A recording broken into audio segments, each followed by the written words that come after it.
हिमाचल किसान सभा और संयुक्त किसान मोर्चा साहिब का एक प्रतिनिधिमंडल एसडीएम पावटा साहिब से मिला और उन्हें ज्ञापन सौंपा। प्रतिनिधिमंडल ने पावटा साहिब में बढ़ती बेसहारा पशुओं की संख्या और बंदरों के आतंक से आम जनता को हो रही परेशानी पर चिंता जताई और जल्द समाधान की मांग की। इसके अलावा किसानों ने धौलाकुआं में कृषि अनुसंधान कॉलेज खोलने की मांग उठाई। उन्होंने बताया कि कृषि विश्वविद्यालय पालमपुर का धौलाकुआं परिसर हिमाचल प्रदेश का सबसे पुराना कृषि केंद्र है, जो सभी आवश्यक मानकों को पूरा करता है। क्षेत्र में कृषि शिक्षा के लिए कोई सरकारी शिक्षण संस्थान न होने के कारण सिरमौर, सोलन, शिमला और किन्नौर के छात्रों को उच्च कृषि शिक्षा में कठिनाइयों का सामना करना पड़ता है।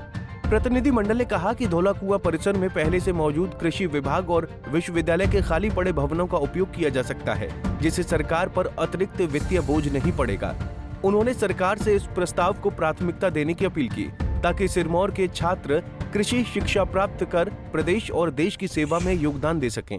वो एक विषय तो ये था कि जो धौलाकुआं में हमारी एग्रीकल्चर हॉर्टिकल्चर की जो जमीन है, तो जो पालमपुर में एग्रीकल्चर कॉलेज है, उसकी हमारी एक ब्रांच यहाँ लाने की मांग थी कि भाई उसको, हमारे पास जमीन भी है, हमारे पास बिल्डिंग भी है धौलाकुआं में, तो वो एक मतलब कॉलेज जो है, एग्रीकल्चर कॉलेज जो है पालमपुर की ब्रांच जो है वो धौलाकुआं में खोली जाए, ताकि जो सिरमौर सोलन के बच्चे हैं, जो के बच्चे पढ़ने में अच्छे हैं और उनके पास घर में से इतना खर्चा नहीं कर सकते कि दूर उनको कोर्स नहीं करवा सकते, तो उनको फायदा होगा। उसके लिए हमने ब्रांच की रिक्वेस्ट करी है।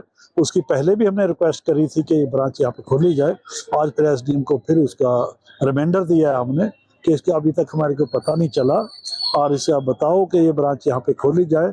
अभी आगे सीजन भी हो रहा है स्टार्ट करने का, तो एग्रीकल्चर कॉलेज की एक ब्रांच खोलने की डिमांड हमने धौलाकुआं में रखी है। और उस पशु हैं, वो 12 पशु जो हैं, उनसे खेती को नुकसान होता है, बहुत ज़्यादा नुकसान हो रहा है। वो डिमांड रखी थी 12 पशुओं को पकड़ा जाए, गौशाला में भेजा जाए। वो भी एसडीएम साहब ने, चीमा साहब ने बहुत सा आश्वासन दिया हमारे को और उसका सुझाव भी दिया, तो भाई इसको इस ढंग से करेंगे, इस काम को भी कर लिया जाएगा और वो हो जाएगा जैसे कि। उसके साथ साथ बंदरों का कहर हो रहा है। बंदर जो है शहर में भी बच्चों के ऊपर, बूढ़े लोगों के ऊपर, उसको सामान लेके जाते हैं, उसके ऊपर अटैक करते हैं और फसलों का भी नुकसान बहुत ज़्यादा करते हैं। बंदर बहुत ज़्यादा हो गए, क्योंकि पहले इनको किसी कानून के तहत मारने का था, किसान मारते थे, जिसको 500 रुपये दिया जाता था, जो बंदर मारता रिपोर्ट करता था। तो मगर 500 रुपये तक किसी किसान ने नहीं लिया, तो बंदर बहुत कम हो गए थे।